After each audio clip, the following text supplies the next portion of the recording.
خلاص فهمت هنعمل ايه؟ طيب انتي قصدك يعني ان انا الفار ولا المصيدة؟ نور يا حبيبي، احنا لا الفار ولا المصيدة. يبقى انا الجبنة. يا ابني لأ، انت بس هتراقب الفار وهو داخل المصيدة عشان ياكل الجبنة. اصل بص، انا بصراحة كده بخاف من الفئران وما بحبش الجبنة. ياه، انسى خالص اللي انا قلتهولك. انا كل اللي عايزاه منك انك تراقب يارا وتشوفها بتروح عند المكان اللي بتقعد فيه ام ريم ولا لأ، ولو هي اللي بتروح تبقى هي اللي بتصور، وساعتها بقى نمسكها. فهمت حاجة؟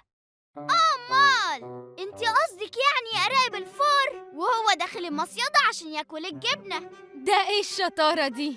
ويبقى من ناحية بنحاول نعرف مين اللي بيكلمها، ومن ناحية تانية لو طلع حد خطر وهيأذي ريم فاحنا بابا معانا. خطة في منتهى الذكاء. أنا عايزاك تتنكر كويس وانت بتراقب يارا عشان ما تعرفكش يا نور. ما تقلقيش، محدش هيعرفني ولا هيشوفني. أيوة طبعا، بأمارة أما كنت واقف ورا الستارة تسمعنا وكنا كلنا شايفينك. نور بجد ركز، أنا معتمدة عليك. يا بنتي ما تخافيش، انا قدها. انتي اخترت الراجل الصح في المكان الصح.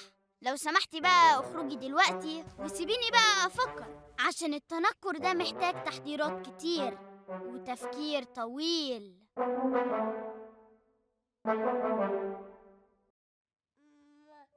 ازيك يا دكتور؟